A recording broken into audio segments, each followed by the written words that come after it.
안녕하세요. 이코노미스트 홍춘욱입니다. 이번 시간에는 50대 사건으로 보는 돈의 역사의 12번째 순서로 세계사 공부를 하기 위해 추천하는 책들에 대해서 말씀을 드려보겠습니다. 돈의 역사를 읽은 독자분들 중에 최근에 질문을 던져주시는 분이 많은데요. 참 많은 질문이 돈의 역사 이후에 어떤 책을 계속 읽어나가는 게 좋으냐라는 그런 질문을 많이 하십니다. 참 기분 좋은 일이죠. 이번 책을 통해서, 제 책을 통해서 역사에 대한 관심을 가지시거나 경제에 대한 관심을 가지신 분들이 늘었다라는 건 책을 쓴 저자 입장에서 참으로 기쁜 일입니다. 그런데 제가 좀 답답했다라기보다는 혼란스러웠던 부분이 두 가지 방향이 있더라라는 겁니다. 하나는 돈의 역사가 어렵다고 느꼈던 분들이 이걸 좀 이해하는데 도움이 되는 쉬운 책 없어요? 라고 말씀하신 게 있고, 다른 한편으로는 돈의 역사를 읽은 후에 심화해서 공부하고 싶은 분들도 있었던 것 같습니다. 즉 심화학습하고 싶은 분들도 역시 계시더라라는 것입니다. 일단 첫 번째, 다시 한번 역사에 대해서 재밌게 공부 좀 해보고 싶다. 이번에 읽었던 내용이, 돈의 역사에서 읽었던 내용들을, 그 배경을 좀 더 길게 재밌게 설명된 책 없어요? 이렇게 이야기하는데, 제 개인적으로는 이 세상에서 가장 재미있는 세계사, 이 5권 시리즈를 개인적으로 좀 많이 추천합니다. 특히 저 같은 경우에는 1편이랑 2편이 참 재밌었던 것 같아요. 사실 3, 4, 5편의 내용들은 날이 갈수록 수정이 많이 이루어지는 게 현실 아니겠습니까? 끊임없이 경제학자들, 역사학자들이 공부를 하기 때문에, 노력을 하고 하기 때문에 아주 과거에 있었던 그런 데이터들은 조금씩 변해 나간다라면, 최근에 있었던 여러 가지 가설들이나 이런 것들에 대해서는 많은 연구들이 있기 때문에 제 생각에는 굳이 5편까지 시리즈를 다 읽을 필요 없이 중고 헌책방 등을 통해 가지고 1, 2, 3권은 상당히 많으니까 여기서부터 한 번씩 읽어보시면 어떨까 생각되는데요. 이분이 이 그림체에서 보시는 것처럼 상당히 그림을 좀 재밌게 그리시는 그런 스타일에 속하기 때문에 재밌게 역사 공부 한번 시작해 볼 수 있다는 측면에서 추천할 수 있는 것 같습니다.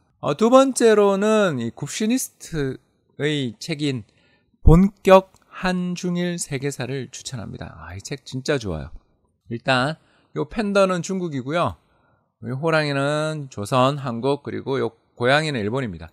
고양이가 나중에 가면 점점 무서워집니다. 아무튼 이 세 나라의 역사에 대해서, 특히 근현대사를 공부하시는 분들 입장에서 이 나라가 이래서 이랬구나라는 걸 알 수 있다는 측면에서 굉장히 좋은 책이 아닌가 생각되고요. 특히 초등 4학년인 저희 둘째가 배를 잡고 웃으면서 맨날 뒹굴뒹굴하면서 이 책 보는데 상당히 재밌습니다. 물론 내용도 굉장히 충실하고요. 전 개인적으로 일본 역사에 대해서 관심이 많아가지고 일본사 관련된 책들, 특히 일본 근현대사에 대해서는 남들보다 좀 아는 편이라고 생각하고 살았는데, 이 본격 한중일 세계사의 1, 2, 3, 4, 5로 이렇게 이어지는 시리즈를 읽다 보면서 내가 진짜 그동안 알았던 게 뭐였나 싶을 정도로 재밌습니다. 여러분들한테 추천하니까 한번 이 책들을 가지고서 예전에 중세 또는 근세 초기까지는 세상에서 가장 재밌는 세계사를 보면서 좀 재미를 찾으면 좋으실 것 같고요. 그 다음에 동양사 관련해서는 이게 이제 근대사거든요. 그래서 1800년대 전후해서부터의 역사, 이 동양의 입장에서 본 역사는 본격 한중일 세계사를 보시면 좋지 않을까 생각됩니다. 만화로 두려움을 없애고 나면 저는 돈의 역사를 다시 읽는 것도 좋다고 생각됩니다만, 제레드 다이아몬드 교수님의 책 총균쇠를 한번 도전해보는 것도 좋을 것 같습니다. 제 책도 읽었겠다. 그리고 앞에서 세계사에 대한 얼개도 한번 잡아봤겠다. 제 생각에 한번 총균쇠 읽어보시면 좋을 것 같은데요. 물론 겹실가 되어 있는 씨앗이라든가 또 문자 발명에 관련된 여러 이야기들 같이 좀 어려운 부분들도 분명히 있고 저도 어렵게 느껴지는 파트가 있습니다.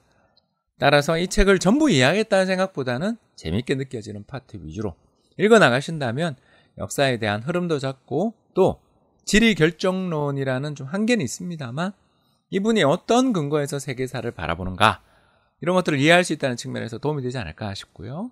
또 하나가 이제 유발 하라리의 책 사피엔스도 저는 좋다고 생각합니다. 존재하지 않는 것을 믿는 사피엔스, 인간의 특성이 문명을 만들었다라는 그 대목을 보면 제 책 돈의 역사의 화폐 이야기를 대입해도 참 재밌게 읽을 수 있지 않을까 생각돼서 추천해보는 바입니다. 자, 이제 방향을 바꿔서 돈의 역사로 부족함을 느낀 분들에게 추천할 책은, 첫 번째는 커피, 설탕, 폭력입니다.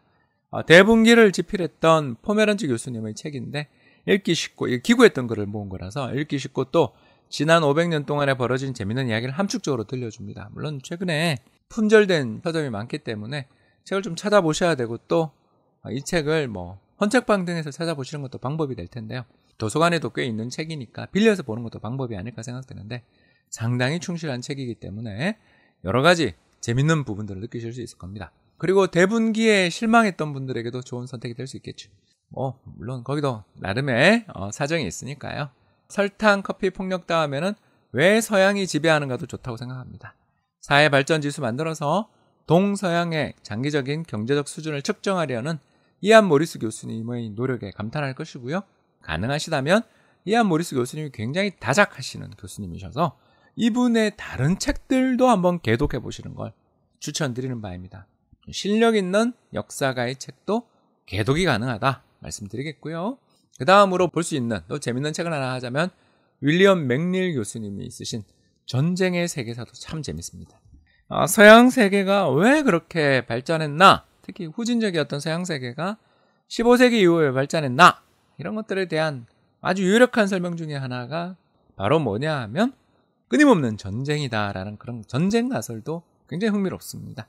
자, 전쟁의 승패는 보급과 훈련 수준에 좌우되며 여기에는 많은 돈이 지속적으로 필요하다라는 것, 그리고 화승총이라든가 대포를 비롯한 혁신적 신무기들을 채용할 때 얼마나 많은 돈이 드는지를 절감하실 수 있다는 측면에서 상당히 괜찮은 책이라는 생각이 듭니다. 전쟁의 세계사 다음에는 대항해 시대 한번 읽어보시는 것도 좋지 않을까 생각되는데, 주경철 교수님이 쓰셨던 책인데요. 책이 두꺼워서 휴가지 가서 읽고 또 배고 자기 좋습니다. 특히 주경철 교수님도 굉장히 많은 책을 쓰신 분이니까 이분 책도 역시 개독을 한번 해볼 수 있다는 측면에서는 좋지 않을까 생각되고요. 마지막 한 권만 이제 더 추천을 한다면, 주경철 교수님의 책이라든가 전쟁의 세계사 등을 쭉 읽으면 한 19세기에서 20세기 초반까지의 역사는 대략 좀 이해가 되실 테니까, 그 다음에는 금융사 또는 금융의 역사에 대해서 좀 알고 싶은 분들 입장에서는 벤 버냉키의 책 연방준비제도와 금융위기를 말하다라는 것을 보면 대공황과 2008년 글로벌 금융위기에 대해서 상당히 좀 공부가 많이 되는 그런 부분이 있지 않을까 생각돼서 이 책을 한번 추천해 보도록 하겠습니다. 이후에 또 시간이 남는다면, 또 궁금증들이 가지신 분들이 계속 나온다면 금융사 관련되어 있는 책들도 나중에 한번 추천해 드리도록 할 것을 약속드리며 오늘은 여기까지 방송을 마치겠습니다. 시청해 주셔서 대단히 감사합니다.